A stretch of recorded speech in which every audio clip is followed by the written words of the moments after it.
Expensive জিনিস কি কেউ খেয়েছে কোনোদিন? না, দুবাই থেকে খেজুর,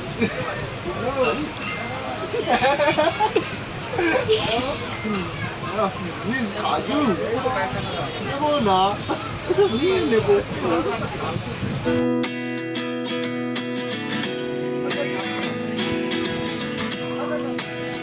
বসেছি, এই যে আমাদের তিস্তা তোরসা এক্সপ্রেস বেরিয়ে যাচ্ছে। আমরা ফালাকাটাতে আলটিমেট নেমেছি, এখন বাজে হচ্ছে 4:15। এই হচ্ছে স্টেশন, ট্রেন বেরিয়ে গেল। এবার আমরা এখান থেকে জয়গাঁওয়ের দিকে রওনা দেবো, বাইরে বেরিয়ে বাস খুঁজবো, তারপর আমরা ভুটানে এন্ট্রি নেবো। বাকিটা আবার দেখাচ্ছি। হ্যালো বন্ধুগণ, এখন তো ট্রেনটা আমাদের বেরিয়ে গেল, 4:18 বাজে। এবারে আমরা স্টেশন থেকে বেরোবো। এই যে পেছনে ফালাকাটা লেখা রয়েছে, দেখতে পাচ্ছ সবাই। তো স্টেশন থেকে বেরোবো, এবারে বেরিয়ে আমরা জয়গাঁওয়ের দিকে যাব, তারপরে আমরা বাস ধরবো, বাস ধরে আমরা ভুটানের দিকে রওনা দেবো। আমার সব পাবলিকরা সব ফটোশ্যুট করতে ব্যস্ত, আর আমি একটু তোমাদের ইনফরমেশানগুলো দিয়ে দিই। 200 টাকা টিকিট কেটে আপাতত শিয়ালদা থেকে এখানে এসেছি ফালাকাটা। মানে অ্যাকচুয়াল তো যাওয়ার কথা ছিল বাঁকুড়াতে, বাঁকুড়াটা একটা বাজে ইনসিডেন্টের জন্য বাঁকুড়াটা ক্যান্সেল করে দিয়ে, মাঝ রাস্তাতে ক্যান্সেল করে দিয়ে আবার হাওড়া থেকে শিয়ালদায় ব্যাক করে, শিয়ালদা থেকে ট্রেন ধরে, মানে অনেক কষ্টে ট্রেন ধরে আমরা ফালাকাটায় এসেছি। এবারে এখান থেকে বাকি জার্নিটা দেখাচ্ছি, দেখতে থাকো কীরকম লাগে। ভুটানটা দেখাচ্ছি, ফার্স্ট টাইম ইন্টারন্যাশনাল ট্রিপ আমার। এবার কীরকম হচ্ছে না হচ্ছে সবাই দেখো। চলো এখান থেকে বেরিয়ে বাকিটা আবার দেখাচ্ছি। স্টেশন থেকে অটো ধরে আমরা এখন 8 মাইলে এসেছি। অটো না, সরি, টোটো ধরে। পুরো ফাঁকা শুনশান রাস্তা। এইটা আমাদের গাড়ি, আর এই গাড়িটা, যে গাড়িটা দেখালাম, ওই গাড়িটা চলে গেল বলে এখন আর দেখা যাচ্ছে না, অন্ধকার হয়ে গেল। এই গাড়িটাতে করে আমরা এখন জয়গাঁও যাব, জয়গাঁও থেকে তারপরে ভুটানে এন্ট্রি নেব। তো আস্তে আস্তে তো কিছু লোকের মুখে আবার জঙ্গলের কথা শুনলাম, জঙ্গল সাফারির কথা শুনলাম। এবারে দেখা যাক মনটা তো কেমন করছে একটা জঙ্গল সাফারি নিয়ে। এবারে জয়গাঁও মানে ভুটানটা ঘুরে নিয়ে তারপর আবার দেখি জঙ্গল সাফারিটা কিছু করা যায় কিনা। বিভিন্ন প্ল্যান মাথার মধ্যে ঘুরে বেড়াচ্ছে। কোথায় যাওয়ার ছিল, বাঁকুড়া যাওয়া ছিল, বাঁকুড়া থেকে কোথায় চলে এলাম।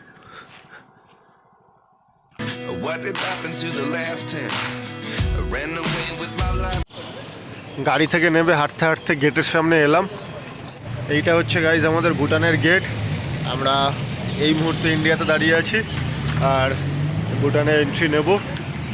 এই যে ড্রাগনের চিহ্ন দেওয়া, এখান থেকে আমরা এন্ট্রি নেব, নিয়ে ভেতরে ঢুকবো ভুটানে। ফুয়েতসুলিংয়ে যাব, গিয়ে দেখাচ্ছি ভেতরটা আরও। চলো। It's kind of funny that the more we pass time, the more we need to set the rewind. And 19 was the year I had to leave you, but now I'm seeing all the signs. Is this really happening? I can't. এতক্ষণ আমরা ভুটানের গেটের সামনে ছিলাম। এবারে আমরা আরেকটা সাইডে একটা রাস্তা রয়েছে, ওটা দিয়ে আমরা যাচ্ছি ইমিগ্রেশন অফিসের দিকে, যেখানে আমরা ডকুমেন্ট দেখিয়ে এন্ট্রি নেবো ভেতরে।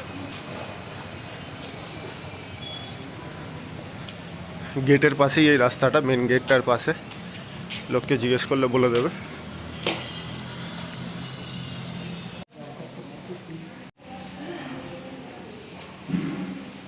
গাইজ আমরা এখন ভুটানের মানে কি বলবো, ইমিগ্রেশন অফিসের টয়লেটে রয়েছে। সবাই একটু হাই বলো। International tour. ও আলটিমেট ইমিগ্রেশনটা কমপ্লিট হয়ে গেছে। পেছনের ওই অফিসটা থেকে আমরা এন্ট্রি নিয়েছি, মানে ওইটা হচ্ছে ইমিগ্রেশন অফিস। ওখান থেকে এন্ট্রি নিলাম, ভেবেছিলাম পাসপোর্টের স্ট্যাম্প ট্যাম্প দেবে, এটা দেখতে ভালো লাগবে, কিন্তু কিছুই দিল না। খালি পাসপোর্টটা দেখলো, পাসপোর্ট নম্বরটা এন্ট্রি করলো, আর বললো যে চাও চলে যাও, একদিনের জন্য যেহেতু যাচ্ছ তাই কিছু লাগবে না।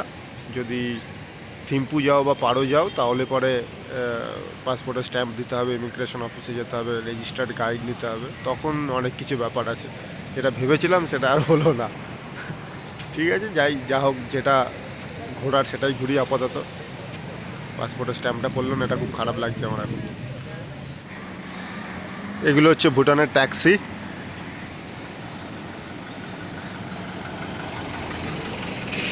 ওই যে আবার আরেকটা আসছে, আমাদের মতনই মারুতি সুজুকি, কিন্তু কালার নেই, যে কোনো কালারে, কমার্শিয়াল নম্বর প্লেট। পাহাড়ি রাস্তা, কিছু রাস্তা নিচের দিকে নেমে যাচ্ছে, কিছু ওপর দিকে উঠছে।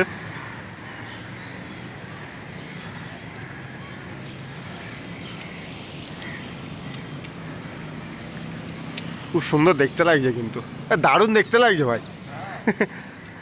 মানে রাস্তাঘাটগুলো প্রচুর পরিষ্কার।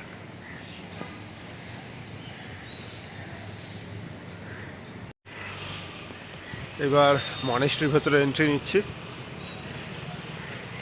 মনেস্ট্রিটা দেখাচ্ছি আমি ঘুরে।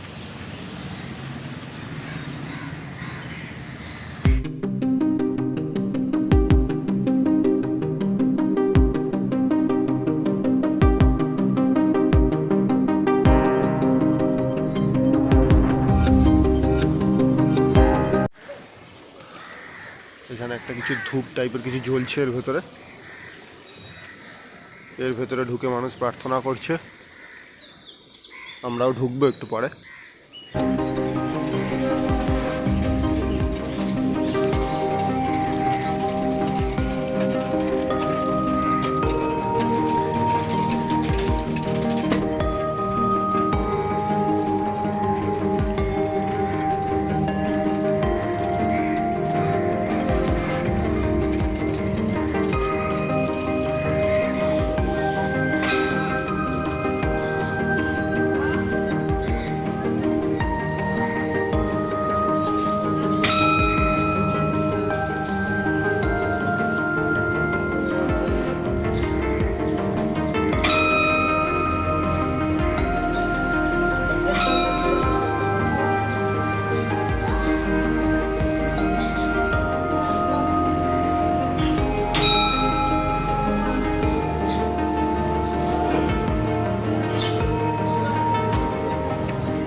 এটা হচ্ছে ওনাদের ট্র্যাডিশনাল মানে ধর্মস্থান, মন্দির, পুজো করছে ওনারা এসে, এইভাবে ঘন্টা বাজছে ওনাদের।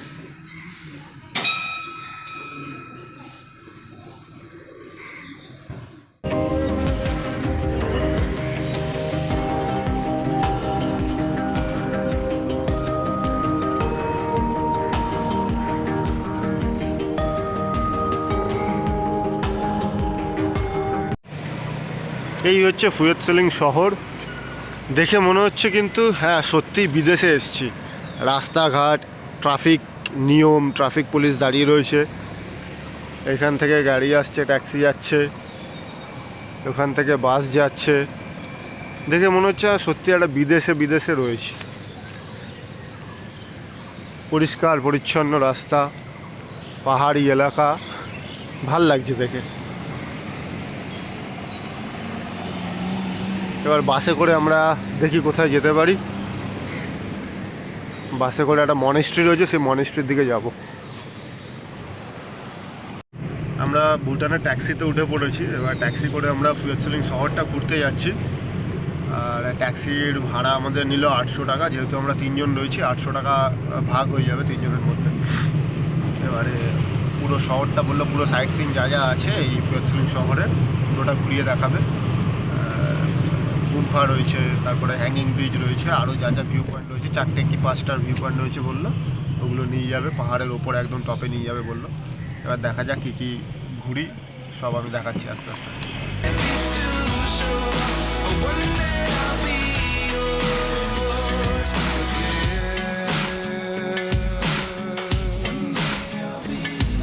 গাইজ এখন আমরা রয়েছি ফুয়েত সেলিংয়ের খারপান্ডিয়া নামক একখানা জায়গাতে, যেটা অনেকটা উঁচুতে, নিচ থেকে ড্রাইভ করে ড্রাইভার আমাদেরকে নিয়ে এলো। আমি এতটা উঁচুতে দাঁড়িয়ে আছি, এখান থেকে আমাদের ইন্ডিয়াটা দেখা যাচ্ছে, আমি ইন্ডিয়াটা দেখাচ্ছি, কিন্তু প্রচুর কুয়াশা বলে বোঝা যাচ্ছে না। কতটা ক্যামেরায় ধরা যাবে আমি জানি না, কিন্তু আমি তাও দেখাচ্ছি। ভুটানটা খানিকটা দেখা যাচ্ছে আর বাকিটা ইন্ডিয়া দেখা যাচ্ছে। যদি রোদটা উঠতো ভালো, তাহলে আরও ভালো করে হয়তো দেখা যেত, আমি তাও দেখানোর চেষ্টা করছি।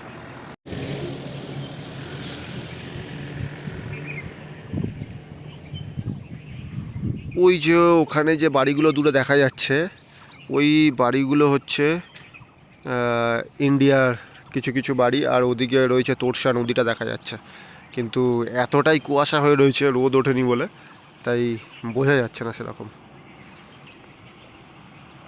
আর ভুটানের গেটটা হচ্ছে এই সামনে নিচে, ভুটানের গেটটাও বোঝা যাচ্ছে না কোন দিকে।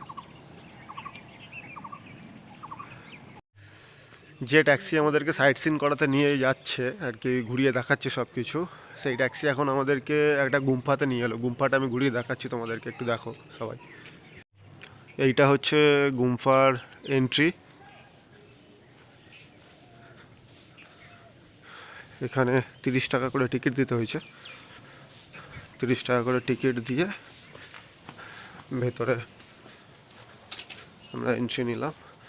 আমাদের 3 জনের 3টে টিকিট নিয়েছে। আমরা ইন্ডিয়ান 100 টাকার নোট দিয়েছিলাম, যেহেতু ইন্ডিয়ান নোট এখানে চলে, আর আমাদেরকে একটা 10 টাকার ভুটানি কারেন্সি ফেরত দিয়েছে। এইটা হচ্ছে ভুটানি কারেন্সি, 10 রুপিস, মানে ওদের 10 কি বলে, ওদের তো আর রুপিস চলে না, ওদের কারেন্সিটার নাম আমি জানি না। এই ভুটানি কারেন্সি দিয়েছে।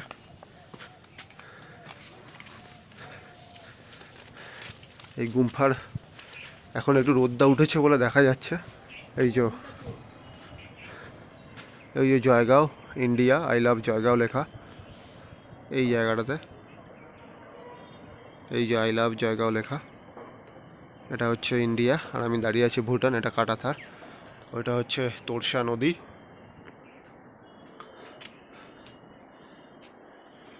এবার এই ওপরটাতে উঠতে হবে, উঠলে পরে, এখন একটু রোদটা আস্তে আস্তে উঠছে, কারণ এখন বেলা বাজে 9:25 বাজে এখন, তাই একটু রোদটা উঠেছে বলে তাই একটু ভালো লাগছে সিনারি ওটা দেখতে।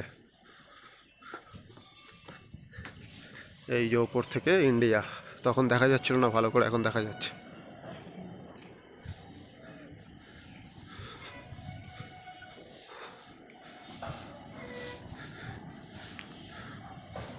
এই যে পরিষ্কার দেখা যাচ্ছে। ওইটা হচ্ছে আমাদের ইন্ডিয়া, আর আমি দাঁড়িয়ে আছি এখানে ভুটানে।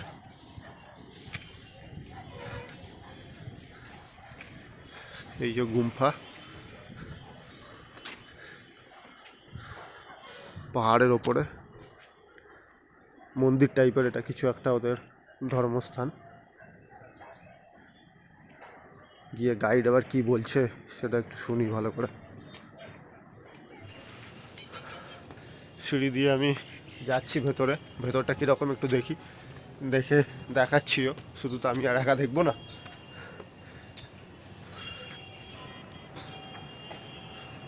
এখানে সবাই পুজো টুজো করছে, যেহেতু ধর্মস্থান ওদের।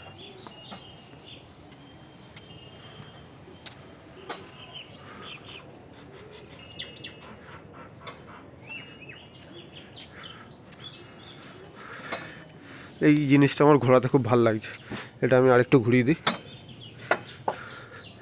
যে আসছে সবাই এই জিনিসগুলো ঘোরাচ্ছে।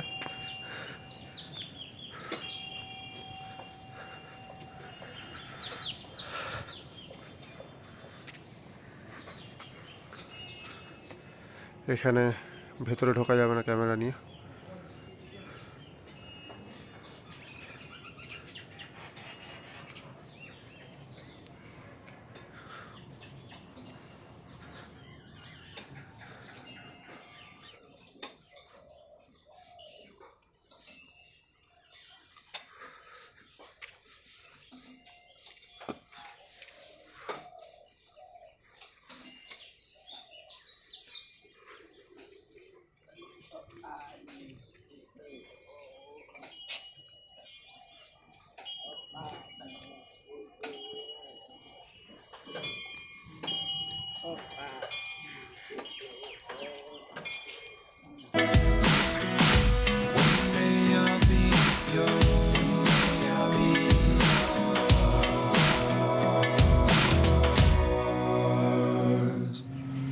Life lessons come one in a dozen.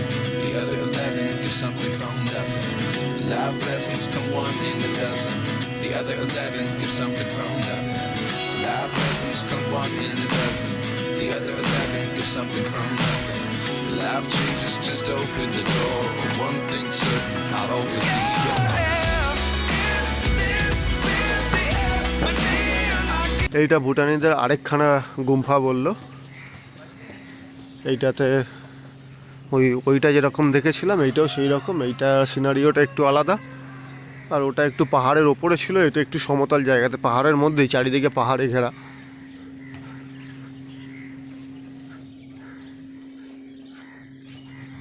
এই রকম দেখতে এটা। একটা ছোট মাঠ রয়েছে খেলবার জন্য। আর এইটা হচ্ছে ভুটানি গুম্ফা।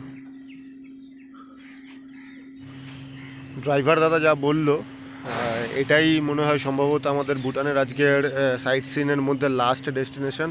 কারণ এরপরে মনে হয় না আর কোনো ডেস্টিনেশন আছে। এরপরে আমাদেরকে আবার মানে সিটির যে জয়গাঁওয়ের যে বর্ডারটা আছে, সেই বর্ডারের কাছে আবার ছেড়ে দেবে আমাদেরকে গাড়ি করে। তো তারপরে আমরা আবার ওখান থেকে বেরিয়ে আবার আমাদের ইচ্ছা আছে কুচবিহার যাওয়ার। এবার খাওয়া দাওয়া করে দেখি কুচবিহার যাব। তো ভারত থেকে ভুটান বেশ একদিনের মধ্যে, মানে কয়েক ঘন্টার মধ্যে, আমাদের মনে হয় সম্ভবত এখন অবধি 4 ঘন্টা লেগেছে টোটাল। তো 4 ঘন্টার মধ্যে ভারত থেকে ভুটানের একটা শহর ফুয়েতসোলিং বা ফুনসিলিং এরকম কিছু একটা নাম বলছে ওরা। তো আমার প্রোনাউন্সিয়েশনটা ঠিকঠাক হচ্ছে না। শহরটাতে ঘুরলাম। এবারে পারো থিম্পু যেতে গেলে তো প্রচুর হ্যাপা আছে, কারণ 1200 টাকা আইএনআর চার্জ দিতে হবে। তারপরে গাইড নিতে হবে যেটা কম্পালসারি, ইন্স্যুরেন্স নিতে হবে, ট্রাভেল ইন্স্যুরেন্স যেটা কম্পালসারি। এগুলো নিয়ে তারপরে পারো বা থিম্পুতে এন্ট্রি নেওয়া যাবে, তাছাড়া নেওয়া যাবে না। এবার গাইডের থাকা আর খাওয়ার খরচ, গাইডের যে ফি রয়েছে সেই ফি দিতে হবে, রেজিস্টার্ড গাইড যারা। আর তাই অত দূর অবধি ভাবিনি, একখানা শহর, একটা ইন্টারন্যাশনাল ছোট ট্যুর করলাম, ভালো লাগলো। আর দেখানোরও চেষ্টা করলাম, সবার কেমন লাগলো একটু জানিও। নিচে গিয়ে হয়তো ভুটানে কিছু দোকানে যাব, হয়তো কিছু শপে যাব, কিছু যদি কিনতে পারি কোনো দোকান টোকানে, কিছু যদি কেনার কিছু থাকে তো সেগুলো কিনবো, সেটা লাস্টে দেখিয়ে দেবো। আমি একটু আমাদের ড্রাইভার দাদার সাথে একটু কথা বলছি, তার সঙ্গে একটু ভুটানি ল্যাঙ্গুয়েজ একটু দেখি কী কী জানা যায়, মানে सामान्य हाय हेलो टुकु। दादा गुड मॉर्निंग को क्या बोलते हैं आप लोग? कुजू जाम्पो कुजू जांगपो। और थैंक यू को करिंचे काडिंचे। करिंचे थैंक यू के काडिंचे और गुड मॉर्निंग के कुजू जांगपो। और আপনার নামটা? मेरा नाम হ্যাঁ, टशी ট্যাসি। ওনার নাম ট্যাসি, একটু ইউনিক টাইপের। তো বেশ ভালো, মানে অন্যরকম লাগছে, একটা অন্য কালচার যেহেতু। তো কীরকম লাগছে সবাই জানিও আমাকে। একটা ছোট ট্যুর, বেশি কিছু হয়তো এক্সপ্লোর করার নেই। মেঘলা ওয়েদার, পাহাড়ও ঠিক মতন দেখা যাচ্ছে না, দেখা গেলে হয়তো আরও ভালো লাগতো। তার মধ্যে শহরটা আবার অনেক ফাঁকা, মানে পপুলেশন সেরকম নেই, গাড়ি রাস্তায় খুব কম, মানে খুব ফাঁকা দেশটা। মানে দেশে বেশি জনসংখ্যা খুব কম, দেশে বলছিল ড্রাইভার যে দেশে জনসংখ্যা সেরকম নেই, খুব ফাঁকা, গাড়ি খুব কম, হর্ন বাজছে না রাস্তায়। আমরা যেরকম কোলাহলের মধ্যে থেকে অভ্যস্ত, এটা পুরো শান্ত নিরিবিলি, মানে একদম অন্যরকম লাগছে, আলাদা, একদম অন্যরকম, এত শান্ত, ভাবনা চিন্তার বাইরে।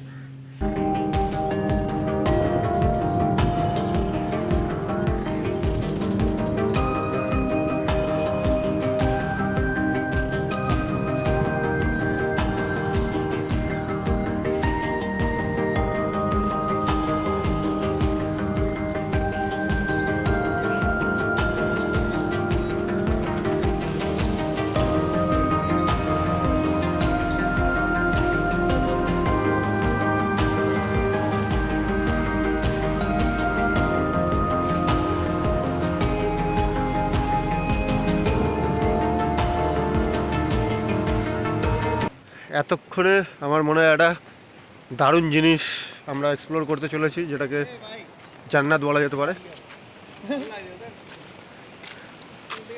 একটা হ্যাঙ্গিং ব্রিজ রয়েছে, ব্রিজটা দেখাচ্ছি। এইটা হচ্ছে ব্রিজ, মানে এই লোহার দড়ির ওপরে, জালের ওপরে আর লোহার পাতের ওপরে ব্রিজটা রয়েছে। ব্রিজটা দুলছে, প্রচুর হাওয়া দিচ্ছে। সাইডে এই একটা ব্রিজ রয়েছে, খানিকটা করোনেশন ব্রিজের মতন এটা গাড়ি যাচ্ছে। আর নিচ দিয়ে তোরসা নদী বয়ে যাচ্ছে। এই যে নদীর জল এক পাশে পড়ে রয়েছে আর পুরো নদী ফাঁকা হয়ে রয়েছে। আর আর এই হচ্ছে ব্রিজটা, হ্যাঙ্গিং ব্রিজ। এই সবাই তাকা, একটু ওদিকে তাকা।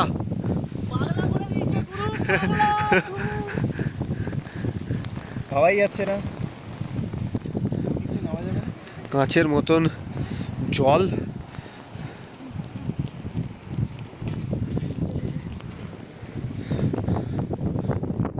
এইখানে কিছু ভুটানি ল্যাঙ্গুয়েজে কিছু লেখা রয়েছে।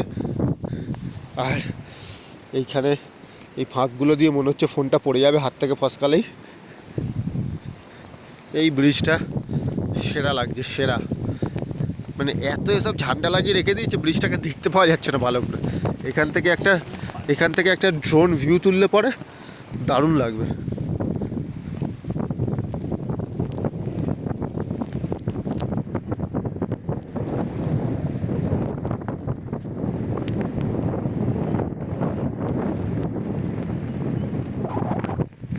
এখানে ভয়ানক হাওয়া দিচ্ছে আর এই মালটা নিচে নেমে গেছে।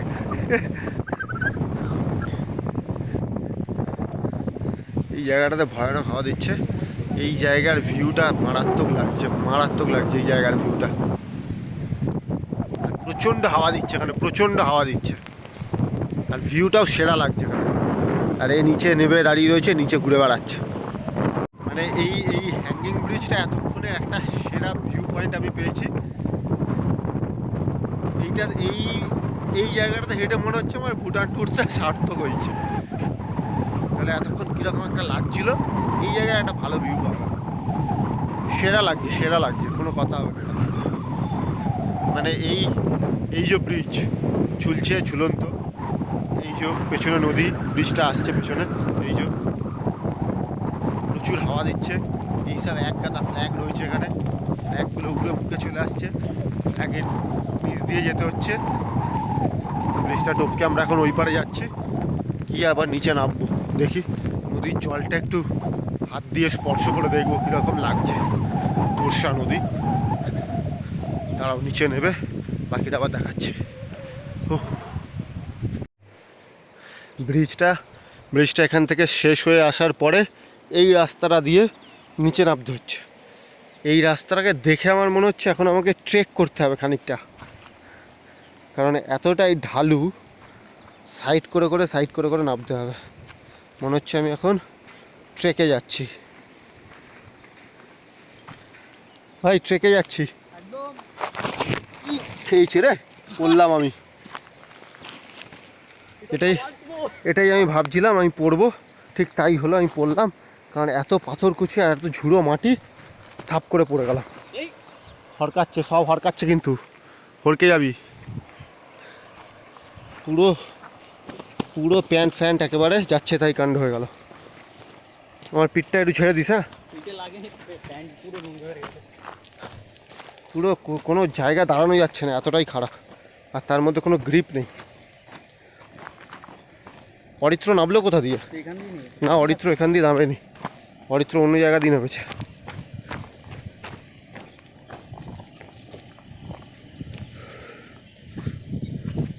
এই বোল্ডারগুলো দিয়ে অরিত্র মনে হয় না নামেনি। কারণ অরিত্রকে আমি দেখলাম যা, অরিত্র অন্য কোনো একটা জায়গা দিয়ে এলো ওদিক দিয়ে।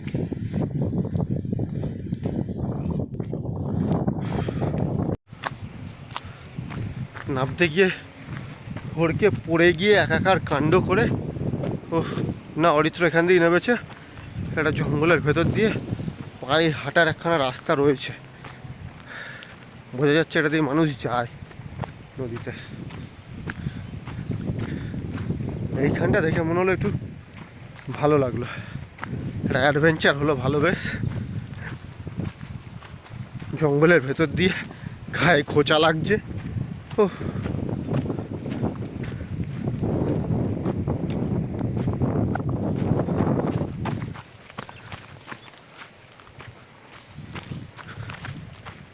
রাস্তা দিয়ে নিচে নামা।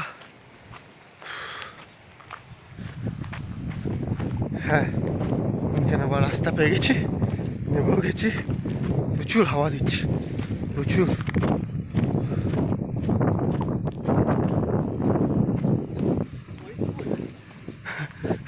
বন্ধু ওখানে দাঁড়িয়ে আছে, তার মধ্যে এখানে সাদা বালি, এই জায়গাটা পুরো সাদা বালি।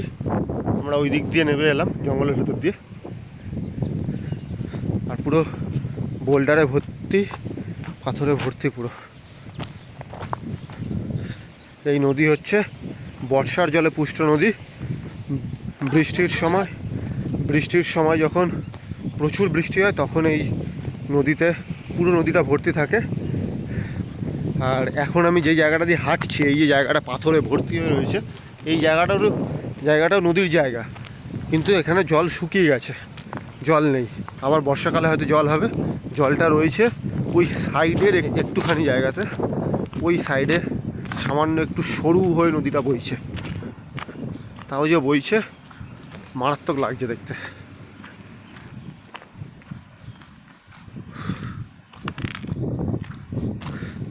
নদীর জলে আমি একটু হাত মুখটা ধোবো। এতক্ষণ আমি চোখে প্রচণ্ড ঘুম লেগেছিল, এইখানটাতে এসে আমার ঘুমটা উড়লো। এবার আমি চোখ মুখে একটু জলে ঝাপটা দেবো। অরিত্র, এই আওয়াজটা কেমন ইকো হচ্ছে, শুনতে পাচ্ছিস? আওয়াজটা কতটা ইকো হচ্ছে।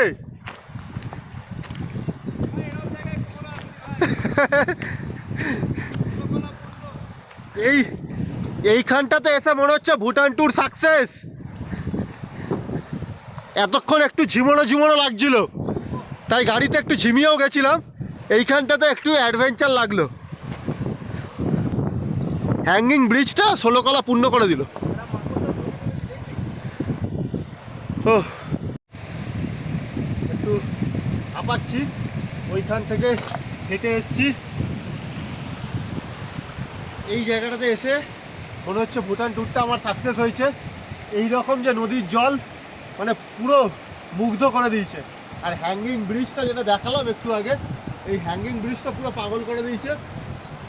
এই নদীর জলটা দেখে মনে হচ্ছে আমার সেই অমরনাথের ট্যুরের মতন লিডার নদী বয়ে যাচ্ছে। আর এইখানে নদীটা শুকনো, আমরা নদীর পাথরের ওপরে দাঁড়িয়ে রয়েছি। বর্ষাকালে আশা করছি পুরোটা ভরবে হয়তো নদীটা, যেহেতু বর্ষার জলে পুষ্ট।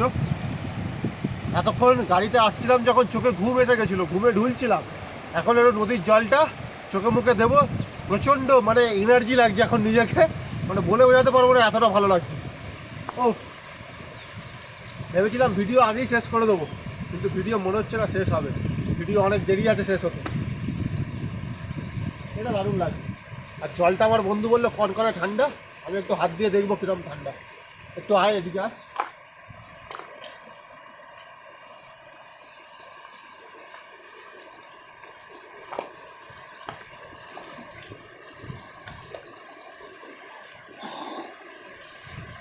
পুরো কাঁচের মতন জল, কাঁচের মতো। ওটাতে দাঁড়া, পুরো কাঁচের মতো জল। জানাই জল পুরো লিডার নদীর মতন ঠান্ডা, মনে হচ্ছে কাশ্মীরে এসছি। সত্যি ভুটান সার্থক, মানে একদিনে ভুটান ট্যুর সার্থক। তোমার কেমন লাগছে ভুটানে এসে এবারে? আমার দারুণ লাগছে ভাই। আমার এতক্ষণ মনমরা হয়েছিল, টান উত্তেজনা ভুটানে। আমি এতক্ষণ মনমরা হয়েছিলাম, এবারে পুরো ফুল এনার্জি, মানে ঘুমে ঢুলছিলাম আমি গাড়ির মধ্যে, এবারে পুরো ফুল এনার্জি। শুধু জলের ইমোশনাল হয়ে পড়েছি, জলের চোখ দিয়ে জল পড়ছে। জলের কালারটা শুধু দেখ, মানে নীল হতে হতে গ্রিন হয়ে গেছে। হ্যাঁ, গ্রিন হয়ে গেছে। এখানে শ্যাওলার জন্য গ্রিন হয়েছে, ওই জায়গাটা পুরো সবুজ নীল টাইপের, তার মধ্যে ওখানে ওরকম পাথর। ফোর্সটা দেখ জলের, এরকম ফোর্স বয়ে যাচ্ছে। এই জায়গাটাতে নদীটা ফাঁকা, এই জায়গাটাতে নদীটা পুরোটা যদি থাকতো না তাহলে বোঝা যেত জিনিসটা কি। শুধু এইটুকুনি জায়গাটাতে নদীটা বইছে, তাতেই এরকম দৃশ্য। পুরোটা থাকলে কি হতো।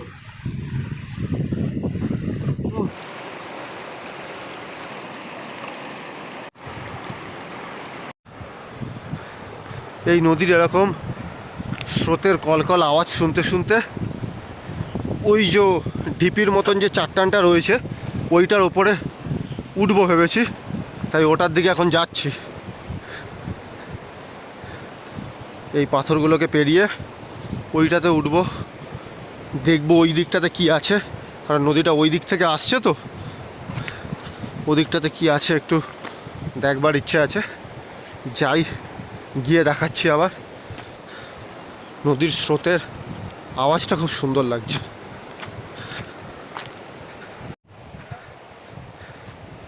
পাথর টপকে টপকে যেতে হচ্ছে।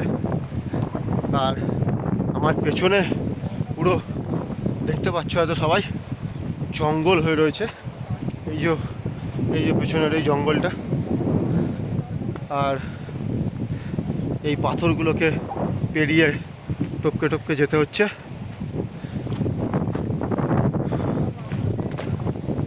গিয়ে ওই উঁচু ঢিপিটাতে উঠবো, উঠবার পরে কি ভিউ আসছে সেটা আমি দেখাচ্ছি। ওহ, এখানে আবার সাদা বালি।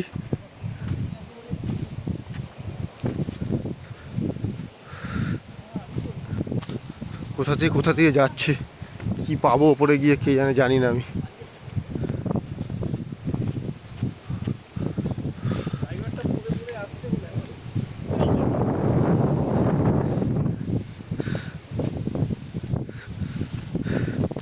এখানে পুরো পুরো জঙ্গল, এখানটা পুরো জঙ্গল।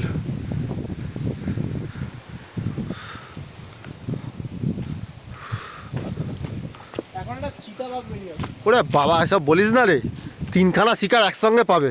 ও আবার বন্ধুদেরকে ফোন করে ডাকবে যে ভাই আয় তাড়াতাড়ি।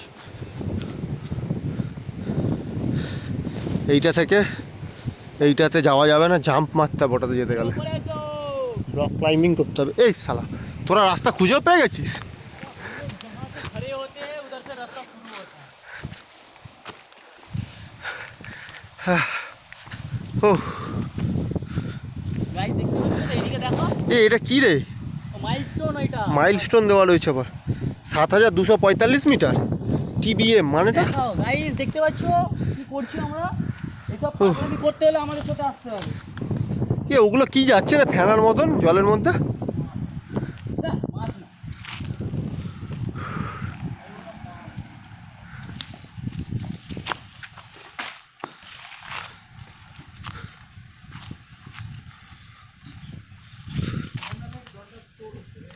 এখানে এই দেখ ছোট ছোট গুহার মতন কি সব রয়েছে।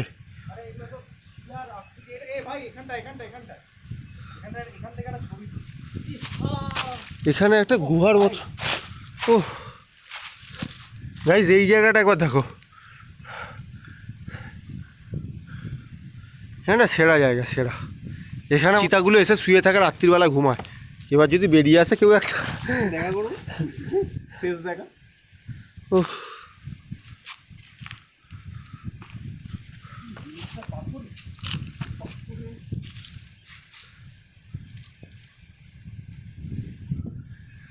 ও ওই দিকটাতে আর কতটা যাওয়া যাবে জানি না।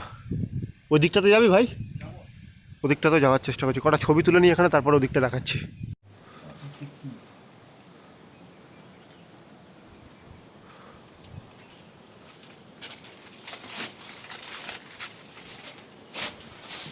এরকমভাবে ঝুলছে জিনিসটা, এরকম কতগুলো গর্ত, সেখানে কি সুন্দর একটা শোয়ার জায়গা। উফ, কি ভিউ। এই সাইড দিয়ে আমরা এখন যাচ্ছি। হ্যাঁ, কোনখানে?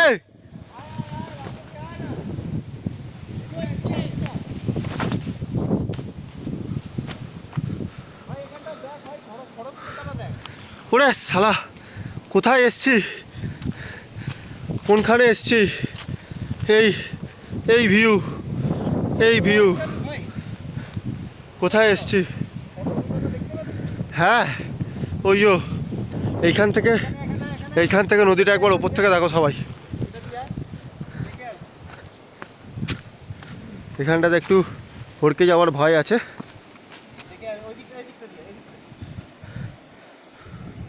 কি ভিউ! এখান থেকে না একটা ভিডিও কর, ভিডিওই হচ্ছে। মারাত্মক ভিউ, মারাত্মক ভিউ। ওই যে ভাই আমি পাখিটা ভাই, নামছি। ওই ওই ওই ওই ওই পাথরের খাঁজে। পাথরের কাছে কি পাখি? এখানে ঝর্ণার জল মনে হয় নেবে আসে এখান থেকে, যার জন্য এরকম খাদের মতন হয়ে রয়েছে। দেখতে পাবি ওখান থেকে। আমার আঙুলটা বড় আর- তাহলে বুঝতে পারবি না, আর বাকিটা এই যদি জায়গাটা না দিয়ে ওড়ে তাহলে বুঝতে পারবি না। নদীর খরস্রোতাটা একবার তোমরা সবাই দেখো। ওহ, কি ভিউ এই জায়গাটাতে, কি ভিউ, মারাত্মক এখানটা অনেকটা ডিপ, মারাত্মক ভিউ। এখানটা অনেকটা ডিপ, কারণ এখানটায় যে হ্যাঁ। জলটা থামছে না, এই জায়গাটাতে অনেকটা deep ডিপ, হয়ে গেছে। দেখতে পেয়েছিস? কিন্তু দেখা যাচ্ছে নিচটা দেখা যাচ্ছে, হ্যাঁ, নিচটা দেখা যাচ্ছে, পাথরগুলো তবে দেখা অনেকটাই যাচ্ছে। deep। কিন্তু এই জায়গার ভিউটা মারাত্মক রে, এই জায়গার ভিউটা মারাত্মক। ও কোথা থেকে বললেও কম। কোথায় চলে এলাম। এরপর আর যাওয়া যাবে না। এরপরে আর যাওয়ার রাস্তা নেই। এটা মনে হচ্ছে সেই কোনো একটা মানে মারাত্মক লেভেলের কোথাও, মানে ইন্টারন্যাশনাল ট্যুর, যে এরকম বালি ফালি মানে ইন্দোনেশিয়া মনে হচ্ছে আমার। মানে কোথায় চলে এসেছি আমি।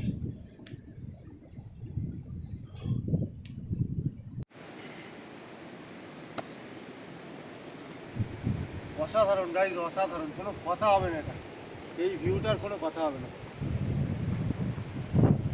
এটা ভিউ এরকম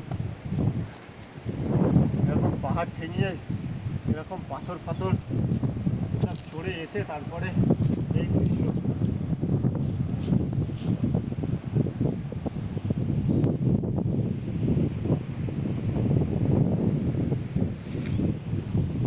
ও একটু বসি।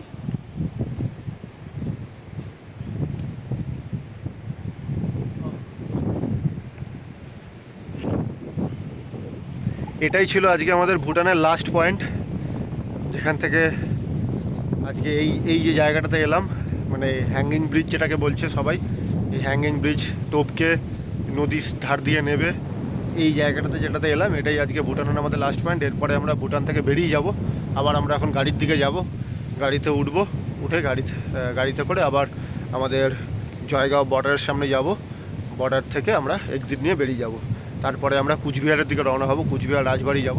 তো ভুটান ট্যুরটা আপাতত এখানেই শেষ করছি আমি। তো ভালো লাগলো সবাই